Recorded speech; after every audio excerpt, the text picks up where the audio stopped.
vamos a entrar a nuestra consejería orientativa, a ver qué nos depara hoy, qué preguntas tenemos hoy, que puedan ser referentes a la doctrina, a la palabra, o también de la vida cotidiana, para tomar una opinión diferente o una perspectiva distinta a la que escuchamos todos los días en los medios o en la gente que nos rodea. Llegó un mensaje hoy que nos preguntaba, a ver, ¿qué onda con esto? Decía el oyente, que de hecho la veo por aquí, que está en línea. Dice, hoy estamos 26 del año 2020. Y mirá lo que dice Isaías 26:20. Dice, ve, pueblo mío, entra en tu casa y cierra las puertas detrás de ti. Escóndete un poco hasta que pase la ira del Señor. Bueno, es una casualidad muy casual, digamos. Sabemos que en Dios hay situaciones que pueden ser casuales, pero la mayoría de las situaciones no son casuales en Dios. A veces gente tiene versículos del día, nosotros de hecho tenemos un versículo del día, pero en este caso el día alguien googleó o buscó en Isaías. Bueno, ¿cómo dice? Dice así. Se apaga el teléfono, espera un minuto, ya lo buscamos.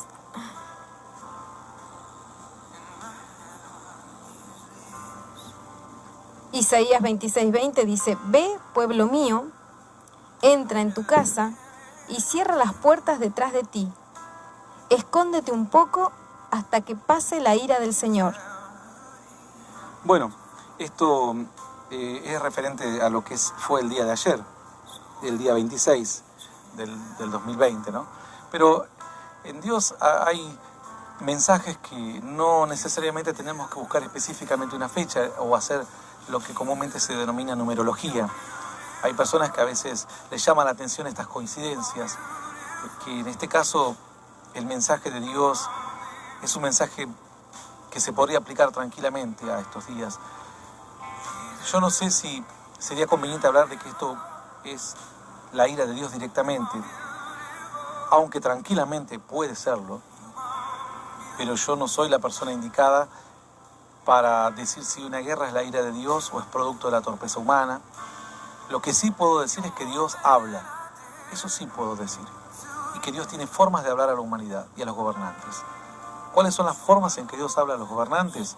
La forma en la que Dios habla a los gobernantes, por ejemplo, tenemos el caso de Faraón, a quien le habló Dios en sueños para protegerlo y prevenirlo, acerca de la escasez y de los años de las famosas vacas flacas que iban a venir. De ahí viene la historia de las vacas gordas y las vacas flacas. Dios previno a otro gobernante, a Nabucodonosor, rey de Babilonia, a través de la palabra de Dios, de un mensajero de Dios que le habló. Dios previno a David a través de un profeta que le dijo, si cometes este error, las cosas van a venir para mal en tu vida. Y así, hombres de Dios dan mensajes, Dios le habla a través de señales, Dios habla de sueños, pero otras veces Dios habla cuando ya no entiende la señal, el sueño, el gobernante, el que tiene poder de decisión, sea gobernador, rey, profeta, emperador, presidente, intendente, quien sea que tiene un poder de decisión. Cuando no entiende, Dios entonces se ve obligado a buscar otras formas de enseñarle. Dice que a través de las enfermedades Dios habla a los rebeldes.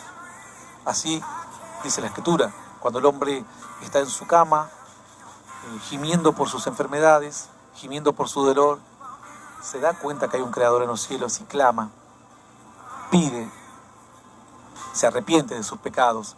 Entonces, ahora no solamente Dios lo sanará físicamente, sino también lo sanará espiritualmente. Nuestro país hace muchos años que está enfermo espiritualmente, muchos años. Y la enfermedad de nuestro país es una enfermedad muy grave. Esto lo venimos diciendo hombres de Dios hace muchos años.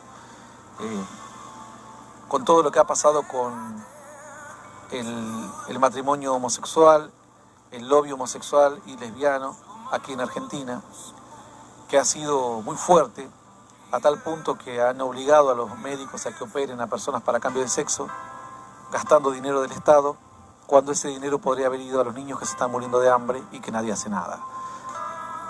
Gastando miles porque una persona dice que se siente de otro sexo, entonces el Estado parece que tiene que atender más pronto ese problema que el problema del hambre que es estructural en Argentina hace muchos años.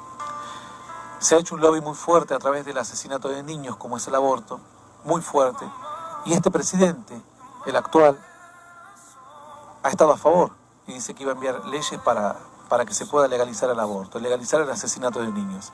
Luego yo lo vi en una foto que pasaron en los periódicos sentado en una iglesia y dije, o una de dos, o es un gran hipócrita y mentiroso, o entendió el mensaje que está recibiendo de lo alto y va a tener un cambio de actitud. Eso no lo sé, realmente no lo sé. Lo que sí sé es que cuando se promulgue la ley del aborto va a ser un desastre, no solo para los niños por nacer, sino también para las madres, que van a hacer algo que el día de mañana no van a poder volver atrás. Ahora alguno dirá, ¿pero cómo solucionarlo? Yo pregunto, ¿se intentó con otros métodos, con enseñanza, con instrucción? ¿El embarazo es una peste que le toca a uno y una vez que le toca se lo tiene que sacar al bebé? ¿O más bien es una actitud voluntaria de estar con la persona del sexo opuesto, tener intimidad y encima sin protegerse y sin cuidarse? Entonces son cosas que no entiendo. Digo, si una cosa es cuando me llega a mí la peste, yo lo elegí, me pegó a mí, pero un embarazo no es una peste. Uno lo eligió.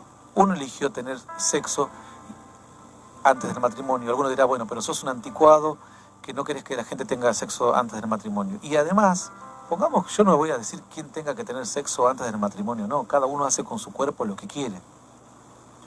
Yo no soy el que le digo a la gente qué es lo que al que le doy autorización al que deba hacer con su cuerpo esto o lo otro. Lo que sí digo, si quiere tener sexo libre, vivir su vida, y encima ya tiene la primera decisión. Dice, nosotros queremos decidir sobre nuestro propio cuerpo, dicen las mujeres. Bueno, podés decidir no acostarte con el chico que te vas a acostar. Y bueno, puedes decir, bueno, pero yo también quiero disfrutar el sexo. Bueno, podés decidir cuidarte. Hay miles de maneras de cuidarse, miles de maneras de cuidarse. Ahora, ante las no decisiones de ellas, el Estado no solamente tiene que habilitar una ley, sino que tiene que gastar dinero, porque el aborto no es gratis, es como el cambio de sexo, no es gratis, lo estamos pagando todos nosotros, al chiste de ellas lo pagamos nosotros. Alguno dirá, bueno, pero ¿y las violaciones qué? Las violaciones ya están contempladas en la ley, así que no se necesita retocar absolutamente nada, ni habilitar una ley del aborto. Es como antes, para el homosexualismo no hacía falta una ley, ya existía el homosexualismo, pero se promulgó una ley y después de esa ley vino el derecho a adoptar niños, cuando se obliga a los niños en tener un hogar homosexual y no se le da la elección al niño en poder tener un hogar con un padre y una madre. Ahora, el que quiere vivir en el homosexualismo, el lesbianismo es un asunto de ellos. El Estado tiene que luchar por los intereses mayores. Hay intereses que superan. Los intereses de uno superan los intereses de otros. Los intereses del niño superan los intereses de una pareja homosexual. Entonces, el interés del niño por nacer en un hogar convencional debería superar al capricho de un matrimonio homosexual el querer tener un hijo propio o adoptivo. Porque el niño no tiene posibilidad de elegir si esta pareja o esta otra. Quizás hay niños que crecen en un matrimonio homosexual y dicen, yo doy gracias, disfruto por el matrimonio homosexual que he tenido. Pero hay muchos otros que reniegan de haber que el Estado haya permitido. De hecho, hay una mujer que le está iniciando juicios al Estado, no en este país, porque a ella la dieron en adopción en un hogar homosexual y la obligaron a vivir una realidad que ella no quería vivir y llevar eso el resto de su vida. Entonces, estas son las cosas que no entendemos. Nosotros no queremos que la gente haga lo que nosotros pensamos. Lo que no entendemos es la irracionalidad de invertir dinero del Estado para el aborto y, a su vez, movernos por caprichos de las personas que, teniendo recursos y formas para prevenir embarazos, no lo hacen. Entonces, luego se tiene que decir que eso es una masa de carne, pero sin embargo a una mujer embarazada se le paga por el niño por nacer. ¿Y cómo es? Si es una masa de carne, ¿por qué estamos pagando por un niño por nacer? Es lo que se preguntan algunos también. Pero bueno, la realidad es que sí, Dios tiene muchos mecanismos para hablar al hombre. A veces permite que las guerras quebranten, dice Dios, por cuanto son rebeldes, por cuanto no tienen temor, por cuanto han dejado la bondad, han dejado los valores, han dejado la sensibilidad, han dejado la fe. Voy a poner vuestra tierra como hierro, vuestro cielo como un hierro y vuestra tierra como bronce, a manera de que ni la tierra dé su fruto, ni los cielos den su bendición. ¿Será esta una situación que estará permitida por Dios, como mandaban este mensaje que decían ayer? Decían, hoy es 26 del 20, ¿y qué decía el texto? Jaime, nuestra secretaria, está... Acá dice, ve pueblo mío, entra en tu casa y cierra las puertas detrás de ti. Escóndete un poco hasta que pase la ira del Señor. Bueno, sabemos que el ángel de la muerte pasó en Egipto y Dios le dijo a su pueblo que se encierre hasta que pase el ángel de la muerte, y le dijo, pinten los dinteles de las casas para que el ángel de la muerte sepa cuál es el hogar que teme, cuál es el hogar que cree, cuál es el hogar que tiene fe, y los que no sufrirán las consecuencias. Sabemos que en medio de estas grandes adversidades, los hijos de Dios siempre salimos fortalecidos porque tenemos luz distinta, una fe distinta, que nos ayuda a atravesar cualquier adversidad. Dice Dios, cuando pases por las aguas, yo estaré contigo, cuando pases por los ríos, no te negarán, cuando pases por el fuego, no te quemarás, ni la llama arderá en ti. Bueno, seguimos en nuestro consejería orientativa, teníamos esta consulta y decimos, para cerrar con ello, nosotros como creyentes no debemos hacer numerología acerca de qué día coincide con tal situación, pero sí es algo casual que es bueno que alguien al menos lo lea y entienda que hay momentos en que Dios permite ciertas circunstancias. Yo no soy la persona que va a decir que esto es un castigo de Dios, porque a veces es difícil saberlo. Sí. De hecho, esto toca a todas las personas. Pero lo que sí se sabía, y yo lo dije antes en muchos mensajes, se sabía que tarde o temprano iban a haber señales inequívocas de que algo iba a pasar. El mundo iba a pagar un precio muy alto. Y yo sé que nuestro país va a pagar un precio muy alto por darle la espalda a Dios. No sé si será en este año, el año que viene, 10 años o 20 años más. Al igual que otros países, van a pagar un precio muy alto, porque no es solamente darle la espalda a Dios, es ir en contra totalmente de los valores, en contra, incluso en algunos casos hasta persiguiendo a organizaciones cristianas. Ha pasado, Hitler estaba invadiendo todos los países, y de repente empezó a hostigar al pueblo judío hasta que mató millones de ellos, y finalmente toda su locura llegó a su fin. El Imperio Romano había conquistado todo lo que quería, hasta que, no contentos con eso, comenzó a hostigar la minoría fácil de hostigar. ¿Cuál es la minoría fácil de hostigar? La minoría eran los cristianos. Nerón los untaba con aceite de pescado y los ataba a postes e iluminaba Roma con el cuerpo de los cristianos torturados. Los tiraban a los fosos de los leones. La Iglesia Católica persiguió a los cristianos porque hay personas que creen que el cristianismo es ser católico. No, el catolicismo es catolicismo, el cristianismo es otra cosa. El cristianismo, que hablaría un día de las características. Ayer leía que una noticia, la veremos luego, que el presidente iba a convocar a los cristianos evangélicos también con otras religiones. Ojalá sea así y no sea eso ocurrió o hoy a la mañana o ayer a la noche, no recuerdo. Todavía no hemos visto ninguna señal, al menos en nuestra organización. Y a veces los gobernantes se equivocan porque dicen, yo voy a llamar a algún consejo pastoral de evangélicos a nivel nacional. Y cometen el peor error, porque ellos no representan a los cristianos de todo el país. Nosotros una vez, uno de nuestros líderes habló con gente de Asiera, que nuclea varias iglesias cristianas, y dijo, no, ustedes no están afiliados, así que no vamos a hacer nada por ustedes.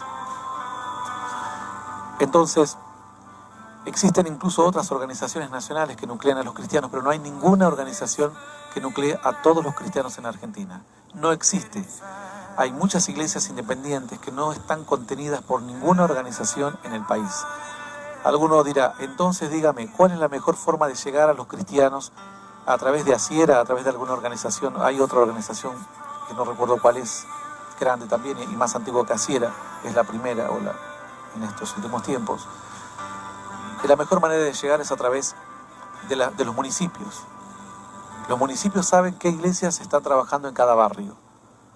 Ellos son los que tienen que llegar con la ayuda a cada congregación y decir, usted está trabajando hace 10 años aquí, sabemos dónde está su congregación.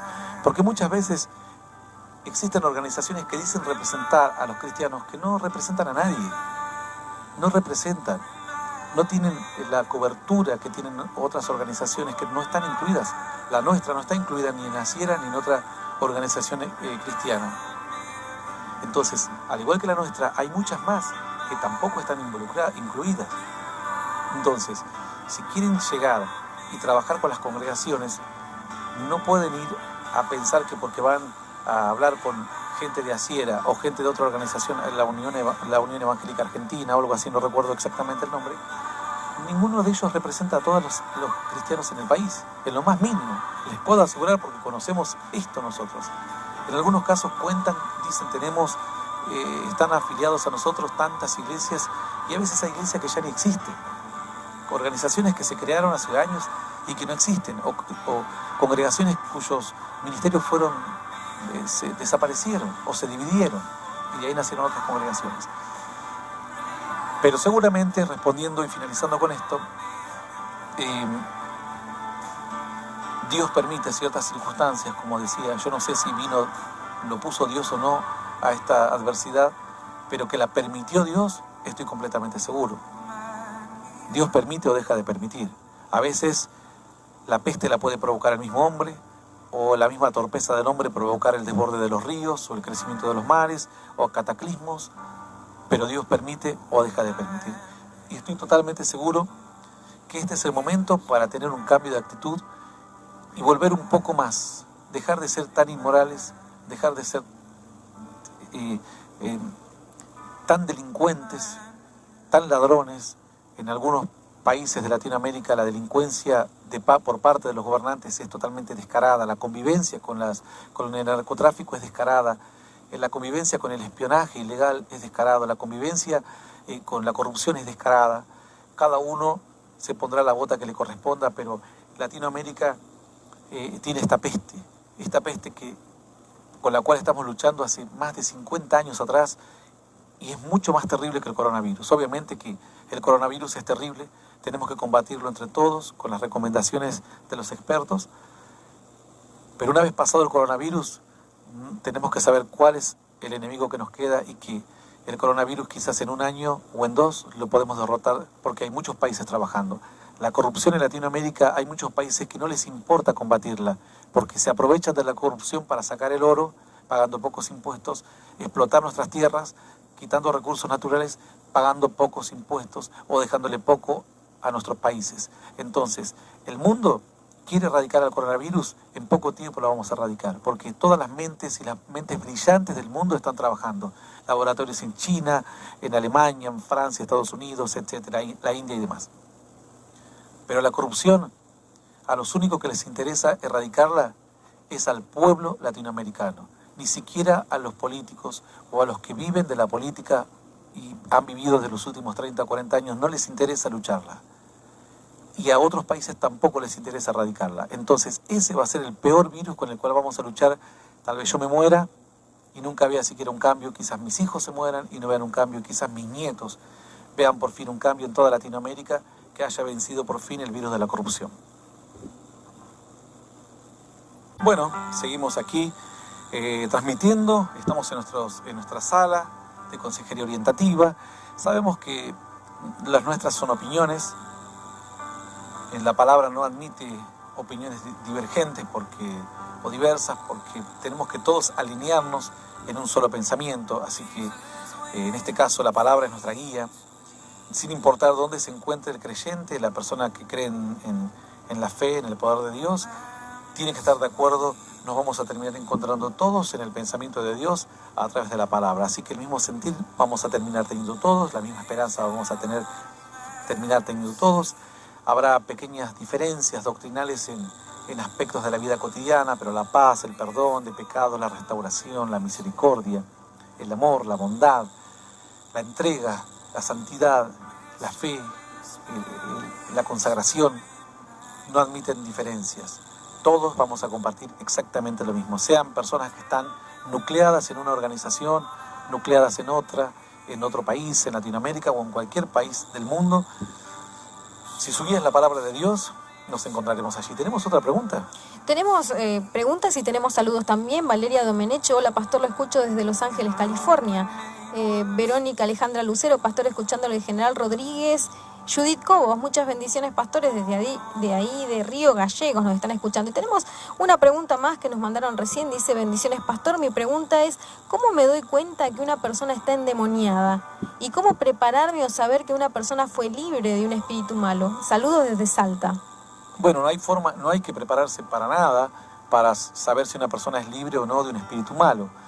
Simplemente la idea que tenemos que tener es que toda persona está libre de espíritu malo, a no ser que tenga señales. Es como decir, cómo prepararme para saber si alguien está sano. Digamos que la presunción que tenemos que tener siempre es de que la persona está sana.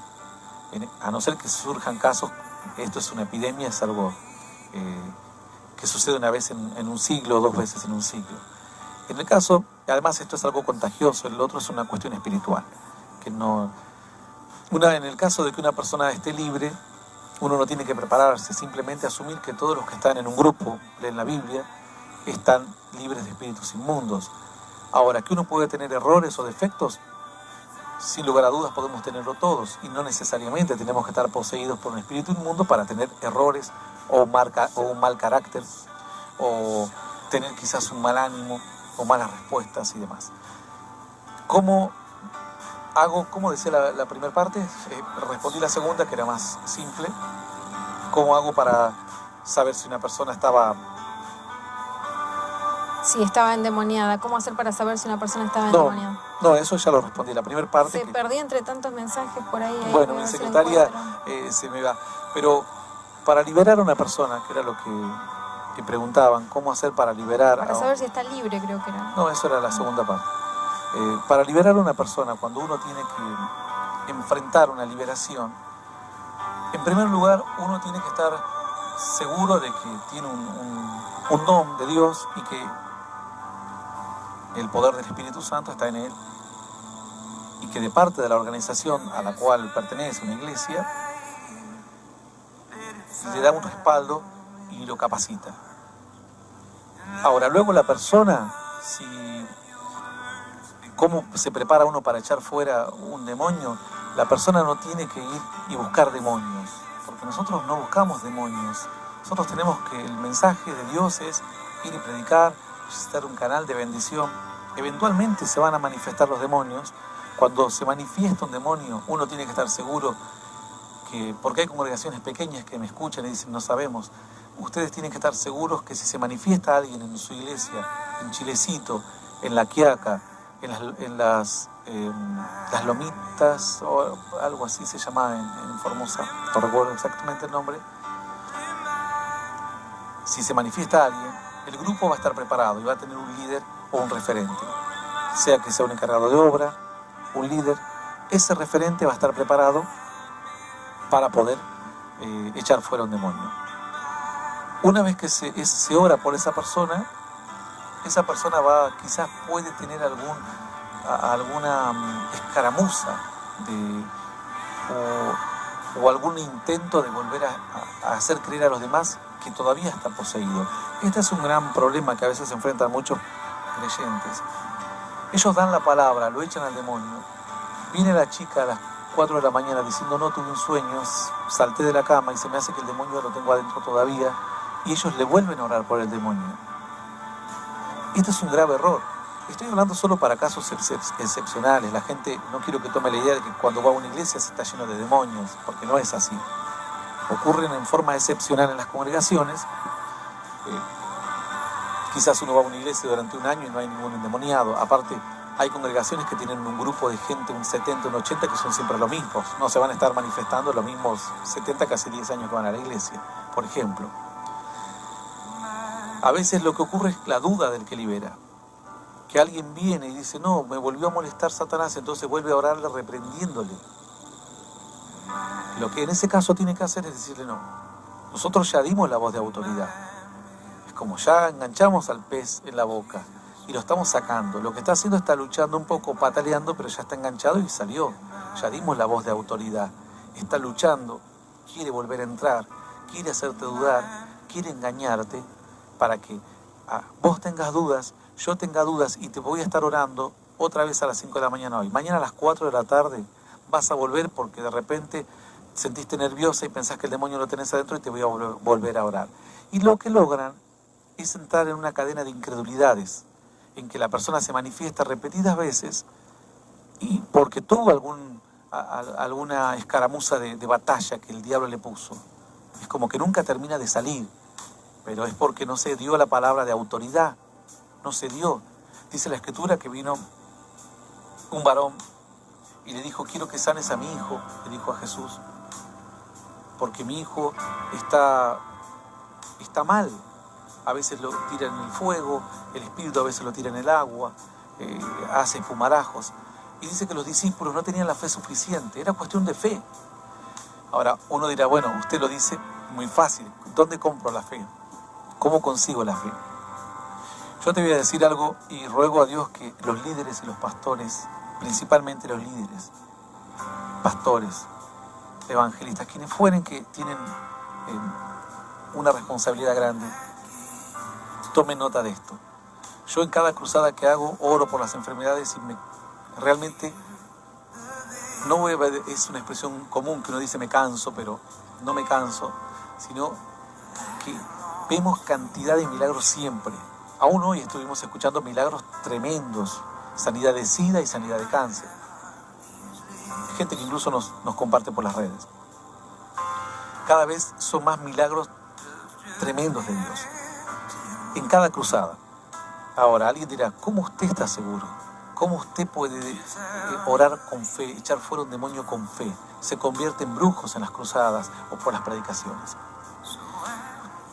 La fe se adquiere por el oír y el oír la palabra de Dios. Es decir, viene por la palabra. Viene, pero no es por escuchar la palabra solamente, porque si no entonces una persona que no cree en Dios y lee la Biblia mucho tiempo podría echar fuera demonios.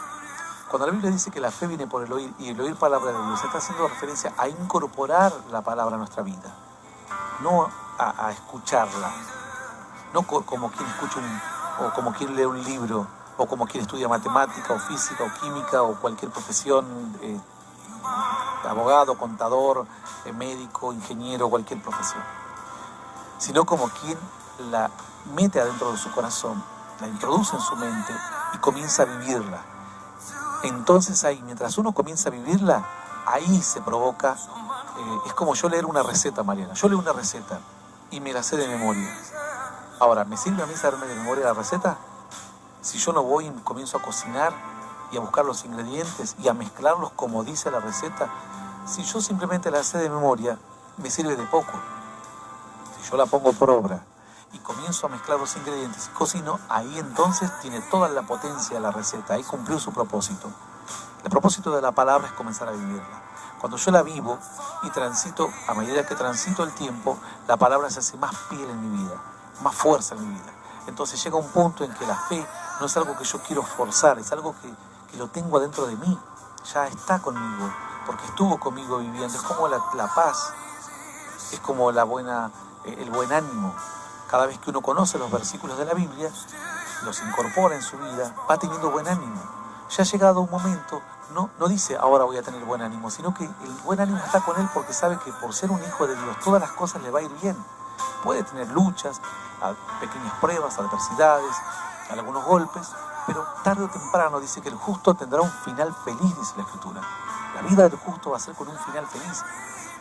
Vos no vas a terminar tirado, abandonado, vos vas a terminar en esperanza, en fe, y vas a ver a tu familia tocada, convertida, y vas a ver a tu descendencia impactada por tu creencia, por tus convicciones. Entonces, cuando uno va a echar fuera un demonio, la mejor preparación es vivir la palabra, vivirla, no preocuparse por aprender un versículo o un versito que echa fuera. Como dicen, no, voy a hacer un rezo en latín y va a ir fuera el demonio. Esto no es una combinación de una caja fuerte. El demonio no reconoce palabras, el demonio no reconoce versículos de memoria, el demonio no reconoce gritos. Hay gente que grita, sal, Satanás, no reconoce gritos. El espíritu inmundo reconoce autoridad. Autoridad. Y la autoridad es de vivir el mensaje. Podemos cometer errores, por supuesto, pero nuestros errores son 1 cada 100, 2 cada 300. Ya no es como antes cuando no teníamos a Dios, que hacíamos 4 errores cada 5 pasos. Entonces, si en algún momento se da la situación de que se manifiesta un endemoniado o se manifiesta alguien, en la congregación, la persona que dirige, el líder, ahí tiene que llevar, y esa será la persona a quien Dios le dará las herramientas suficientes para que le dé la voz de autoridad y de mando, y el espíritu se vaya, y que no se empiecen a entrar en el juego de Satanás, que me manifiesto, vuelvo a las 4 horas porque no me fui. En un momento a mí me decía, si no me fui, acá estoy, decía, viste, no me fui. Yo le digo, mentiroso, ya te fuiste, estás queriendo engañar. Y efectivamente, después se fue. Después me dijo, bueno, nos vemos, pero me voy, pero nos vamos a volver a ver. Me dijo, como en una película. Realmente yo me reía. Digo, ¿qué es el Exorcista 4? ¿Cuándo nos encontramos? Pero bueno, son experiencias que uno ha tenido a lo largo de la vida. A veces las comparto, quizás en un mensaje. No tengo tiempo para compartir todo esto, porque en un mensaje más orientado a que la gente acepte a Cristo, a que la gente tenga un mensaje en el plazo o en el periodo de tiempo corto que tenemos en una cruzada, pero esto también es muy útil porque son experiencias que le sirven a muchos líderes y a muchos que llevan adelante sus congregaciones. A propósito de lo que venimos hablando, Marcos de José C. Paz pregunta, ¿sí o sí hay que liberar a todos los endemoniados? Porque dice, conozco un caso de un brujo que buscó liberación para tener 7 peores. Bueno, hay brujos que van a veces a las congregaciones a tomar espíritus, o según ellos creen, tomar espíritus que salen de la gente normal para tener más fuerza. Existen algunos casos, no son muchos, pero hay. A nosotros nos cayeron brujos a las congregaciones hace 30 años atrás, y luego hace 10, y luego hace 5, etc. Siempre de tanto en tanto algunos brujos. Bueno, muchos de esos brujos que fueron, terminaron totalmente convertidos, aceptando a Dios, aceptando a Cristo en sus corazones. Porque fueron buscando poder y se dieron cuenta que el poder que experimentaron de Dios sobrepasa con creces todo lo que jamás ellos experimentaron o vieron. Con respecto a la pregunta si todos los endemoniados tienen que ser libres, si una persona va a una congregación y se manifiesta, y uno de repente, después de estar orando 20 minutos, se da cuenta y le dice él que es un brujo y que no quiere arrepentirse, trata de convencerle, ahí tiene que hacerlo, tomar conciencia, hablarle, ministrarlo, explicarle que el daño que va a causar a su familia, a sus hijos, que ser un canal de maldición no es el camino, que es mejor así con ese poder espiritual que tiene, que es muy pequeño en comparación al poder de Dios. Con el poder de Dios podría influenciar y bendecir a muchísima más gente. Si después de ministrar este brujo no quisiese, entonces uno tiene que decirle, bueno, mire señor, usted no puede permanecer en la congregación.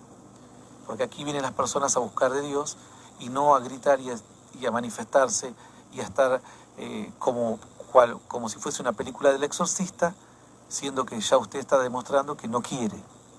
Sería un caso extremo, pero puede ocurrir en el lapso de 20, 10, 15 años una vez. A nosotros nos sucedió una vez en 30 años. Creo que fueron en aquella oportunidad 4 brujos aproximadamente.